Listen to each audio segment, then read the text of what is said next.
Goed, so ons het dan nou aan die hand van 2 Korintiërs hoofstuk 3, wat ons nou saam deurgelees het, wil ek net 'n paar goed sê rondom die gedagte van die vertroosting van die gelowige. Nou, ons as gelowiges kan nie funksioneer en ons kan nie die geloofslewe deurstap sonder die vertroosting nie. Nou wil ek net 'n paar goed sê rondom die vertroosting en ons sal nou 'n bietjie meer intensief kyk na die gedeelte wat ons nou gehanteer het in 2 Korintiërs hoofstuk 3, wil ek net hier en daar 'n punt uitwys, maar die belangrike ding om te verstaan van die vertroosting van die Here is dat dit gepaard gaan met verdrukking. So kom ons kyk net gou vinnig, waaroor gaan verdrukking? Want as jy nie verdrukking reg verstaan nie, en waarom ons verdruk word nie, dan kan jy ook nie verstaan hoekom jy vertroosting nodig het nie. So kom ons kyk gou vinnig na Markus hoofstuk 4, so blaai na Markus hoofstuk 4 toe, en dan gaan ons net daar kyk vanaf vers 13, en dan gaan ons net na 'n paar begrippe kyk tot en met vers 17. Vers 13 sê, en hy sê vir hulle, begryp julle nie hierdie gelykenis nie? En hoe sal julle al die gelykenisse verstaan? So Jesus probeer hier 'n verskuilde boodskap gee van jy het die vermoë om elke gelykenis te verstaan. En dan sê hy, om hierdie gelykenisse te verstaan, moet jy die begrip verstaan dat die saaier saai die woord. Die saaier saai die woord. So alles wat ek en jy ontvang by die Here is die woord wat gesaai word. En die een wat die woord gesaai het, en dit kan jy in Matteus 13 gaan kyk, Christus is die een wat die woord saai.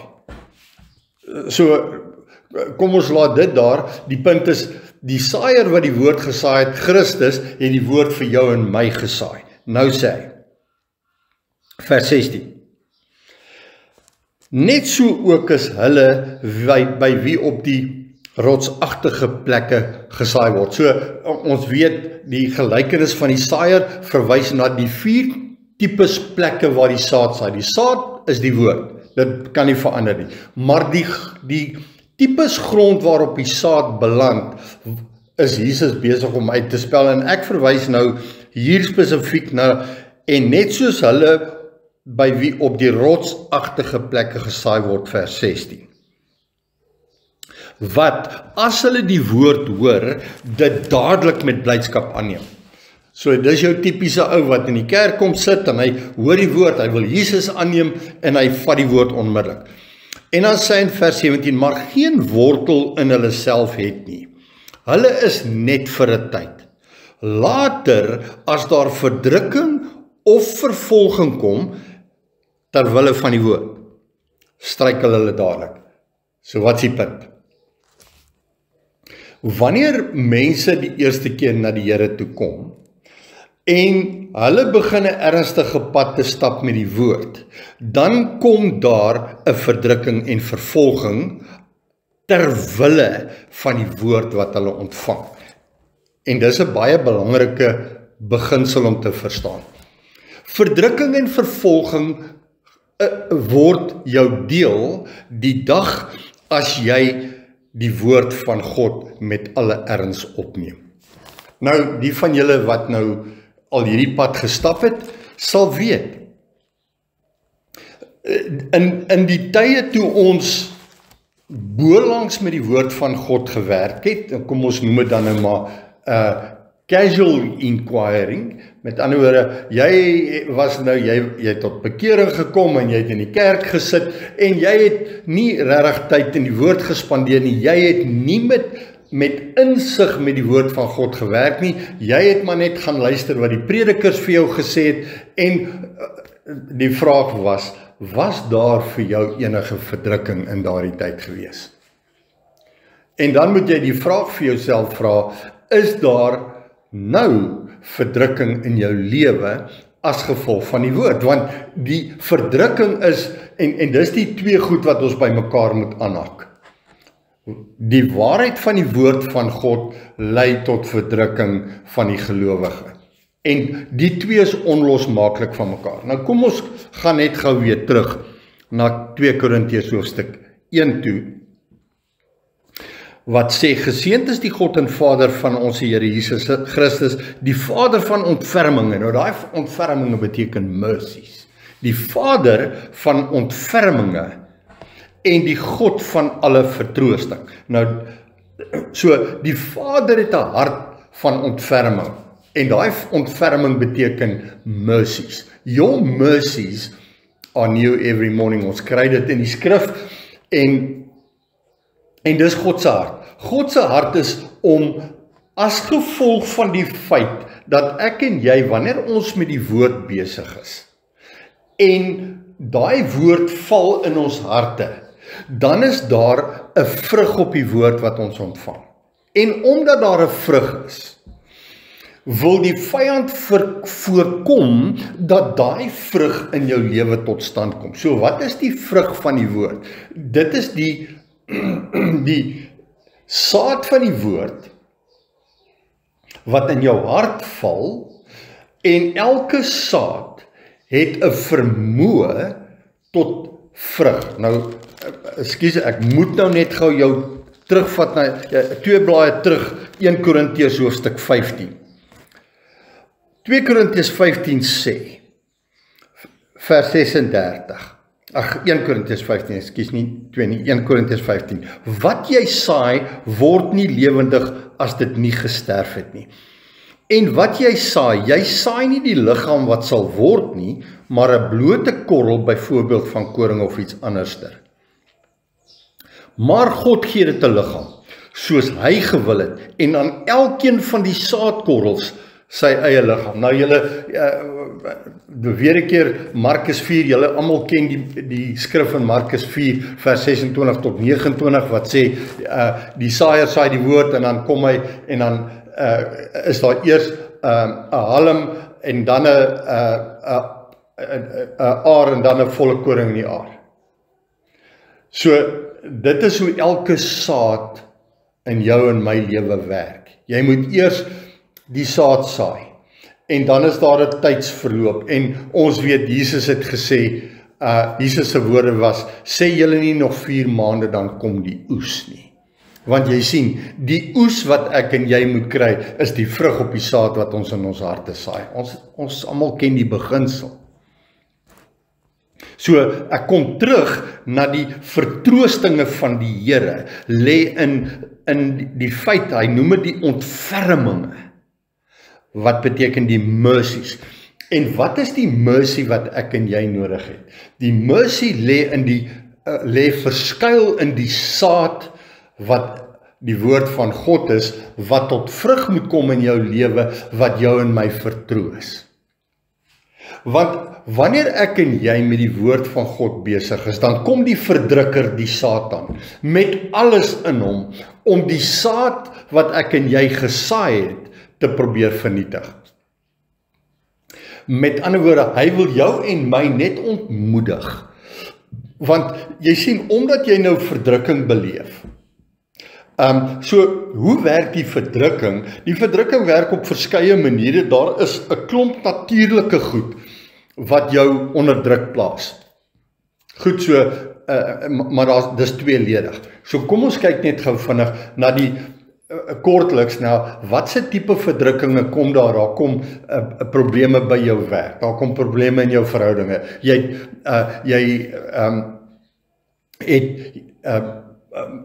dalk probleme met jou finansies, jy dalk probleme met jou gesondheid. En daar, die vyand gaan op elke front probeer om jou te verdruk. En wat doen hy? Hy doen dit, so kom ek gebruik 'n voorbeeld van 'n ou wat 'n besigheid het. En skielik beland daar 'n klomp goed op sy tafel wat hy nie op gebaken het nie. So kom ons sê, hy kry skielik word toegegooi met werk wat hy nie in die verlede, wat hy nie op voorbereid was nie. En nou skielik is sy lewe so vol en hy moet vure doodslaan hier, links, regs moet hy vure doodslaan. En dan is die vraag, het die vyand iets daarmee te doen?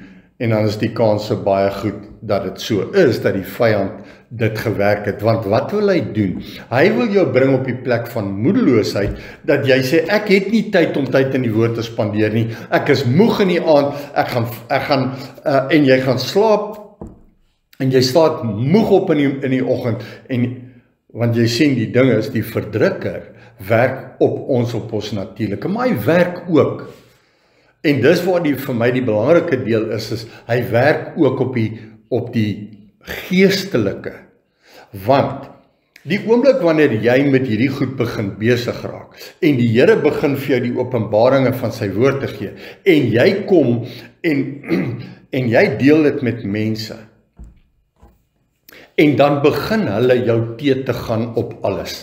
En hulle vertel jou, jy's besig om kop te verloor, net soos wat hulle vir Paulus in Handelinge sê, Paulus, jy's besig om kranksinnig te raak. En dit is hoe die vyand werk met verdrukking. Hy probeer jou op daai plek kry, waar hy opponeer jou met mense wat kom, en alles wat jy gedink het, jou opgewonde maak oor die openbaringe van die woord wat jy kry, en hulle probeer dit die vyand probeer dit dooddruk in jou lewe. Maar saam met dit, sit ons met die ander probleem, dat ons word ook in ons eie gedagtes verdruk. En ek beleef dit baie. Dan dink ek, ja, ek het nou hierdie goed, maar, en dan kom die verdrukker en hy sê vir jou, maar, presies dit wat hy met Adam en Eva gedoen het God nie gesê nie. Hy doen dit met Jesus. Jesus is in die woestyn, en die Satan kom na hom toe, en hy probeer hom verdruk.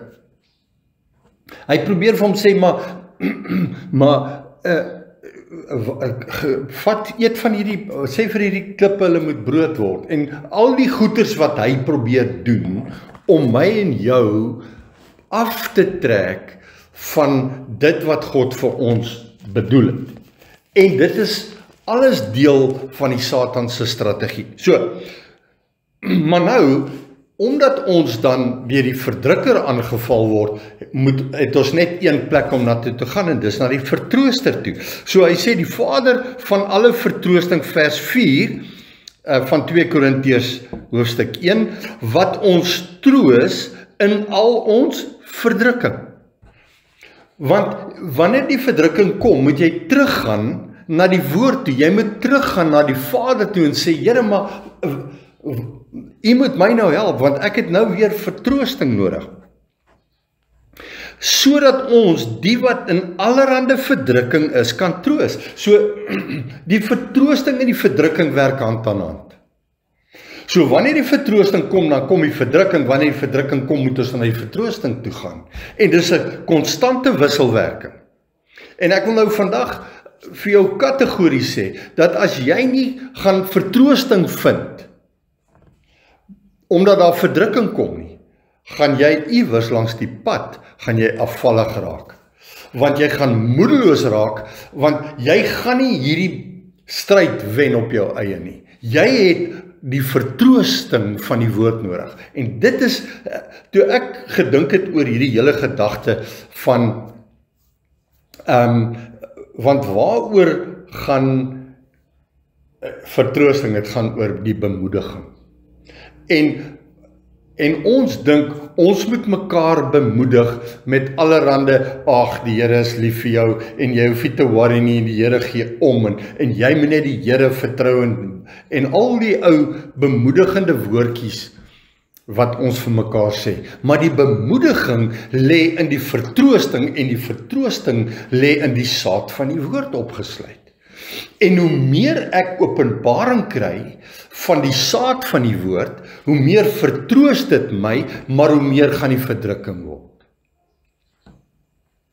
Want hy sê, Die troos waarmee God my vertroos, moet ek jou mee vertroos. En die troos waarmee jy vertroos word, moet jy my kom vertroos. Want dis 'n wisselwerking binne die liggaam van Christus van verdrukking lei tot vertroosting en vertroosting lei tot verdrukking en ons het mekaar nodig om in hierdie pad van troos en verdrukking mekaar se hande te vat. Dan sê hy, want vers 5, soos die lyde van Christus, the sufferings of Christ, oorvloedig is. Want die lyde van Christus is oorvloedig in jou lewe en my lewe. Want as jy dit nie glo nie, en dan gaan jy alles mis. Want jy gaan nie weet waar kom dit vandaan as jy nie besef dis direk gekoppel aan Christus nie. En daarom die grootste leuen van die kerk vandag is om te sê, man, God is liefde, God is lief vir ons, dit moet altyd met ons goed gaan, dit moet goed gaan in ons verhoudings, en as dit nie goed gaan in jou verhoudings nie, dan lê die probleem by jou. Want soos die lyde van Christus, vers 5, sufferings of Christ, oorvloedig is in ons, want onthou, die woord van God moet in jou kom, dan is daar 'n lyde. Sê, so is ons troos ook oorvloedig deur Christus. So wanneer jy met die woord besig is, dan kom daar 'n suffering. En maar saam met die suffering kom daar ook 'n vertroosting, want dan gaan jy weer terug na die woord toe en dan moet daai woord jou weer vertroos.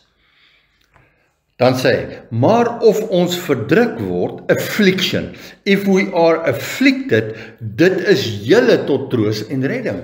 Hoor gou mooi wat sê Paulus. Paulus sê, omdat ek geafflict word, omdat ek met die vertroostinge van die woord van die Here besig is, kan ek jou troos. Geen affliction nie beteken ek is tot geen nut vir enige iemand nie. En ek en jy moet die verdrukking wat na ons toe kom, saam met die lyde van Christus, moet ons gebruik om ander te troos tot redding. Want die troos van die woord bring redding. En dan sê hy, in tweede deel van vers 6, en dit laat sy werking blyk deurdat julle dieselfde lyding verduur as wat ons ook ondergaan.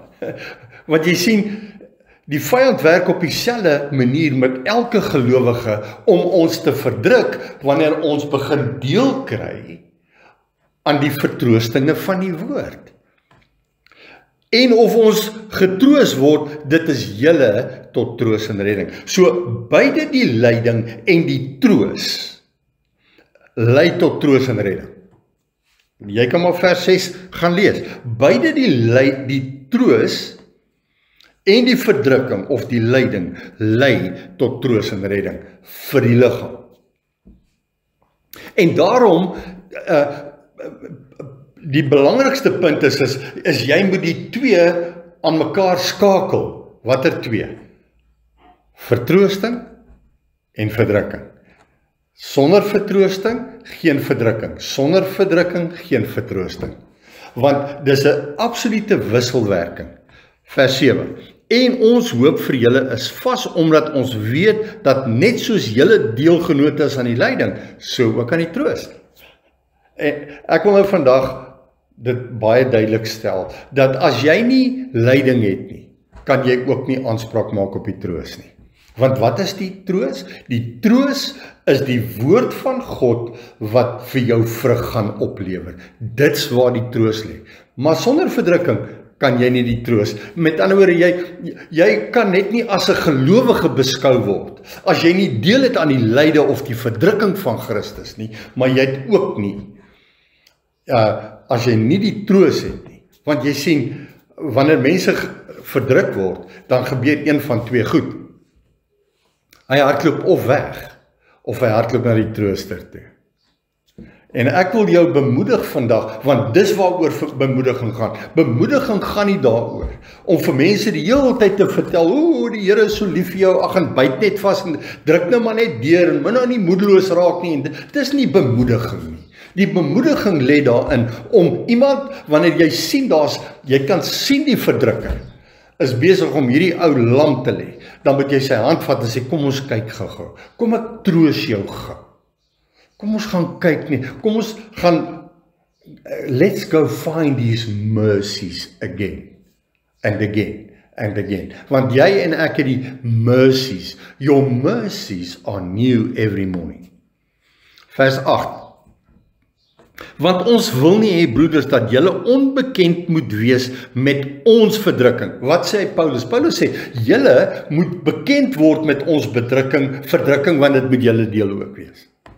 Want jy sien, as ek onbekend is met die pad van verdrukking, wat beteken dit vir my? Dit beteken vir my, ek gaan nooit deel kan hê in die troos nie. Sonder verdrukking, geen troos. Sonder troos, geen verdrukking nie. Wil jy nie verdrukking hê nie? Dis reg, dis jou keuse, maar jy sal nooit deel hê aan die troos van die Here nie. Goed. Hy sê, tweede deel van vers 8, wat oor ons in Asië gekom het nie, dat ons dit bo ons krag uitermate swaar gehad het. Uitermate swaar gehad het, sodat ons selfs aan ons lewe gewanhoop het. Want jy sien, dis die hele punt.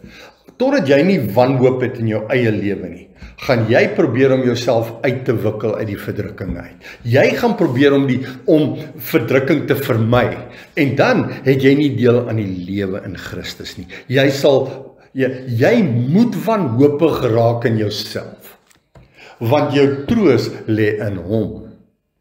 En dan sê Paulus, vers 9, ja, ons het alself by onsself die doodsvonnis oor ons gehad. Weet jy wat sê Paulus? Paulus sê, verklaar jouself as dood. Kom by daai, want as jy dit nie gaan doen nie, kan jy nie die vertroostinge van die Here ontvang nie. Is ek besig om jou te bemoedig? Is hierdie vir jou 'n bemoediging? Want dit moet jou bemoedig om te besef dat totdat ek, en daar's baie skrifte, jy kan 1 Korintiërs 15 vers 29 tot 32 gaan lees, jy kan gaan lees Romeine hoofstuk 6, want ons word in sy dood gedoop. Want jy sien, as jy nie gaan sterf van jouself nie, gaan jy op jouself vertrou. Hy sê, ja, ons het, vers 9, ja, ons het self by onsself die doodsvonnis oor ons gehad, sodat ons nie op onsself sou vertrou nie, maar op die God wat die dode opwek. Die dode opwek gebeur nou. God wil jou opvat na sy troonkamer toe. Daar waar ons die lewe van die opstanding kry, by hom. En dis my bemoediging aan jou vandag. Niks anderster as om te sê, jy kan jou regmaak vir verdrukking, maar jy kan ook jou regmaak vir die vertroosting wat saam met verdrukking kom. Mits jy na die een toe gaan, vers 3, die Vader van ontferminge en die God van alle vertroosting. Hy wil jou vertroos, en hy wil jou, sy ontferminge wil hy oor jou uitgiet, maar hy kan dit nie doen, as daar nie 'n pad van verdrukking is nie. Jy gaan dit nie kry, want jy sien, ek sê weer, die twee hak by mekaar aan. Sonder verdrukking kan jy nie vertroos word nie, en sonder die vertroosting sal daar nie vir jou enige verdrukking wees nie. Wat beteken? Ek het my losgemaak van Christus, en ek stap 'n Christenpad alleen. Met ander woorde, Paulus sê, dat ek op myself nie sou vertrou nie. Moenie op jouself vertrou nie. Moenie jou eie Christen weg probeer uitwerk nie. Jy moet jouself deel maak van die ontferminge en vertroostinge van die Here, sodat jy die verdrukking kan deurwerk en dan weer by die Vader van ontferming kan uitkom. Amen.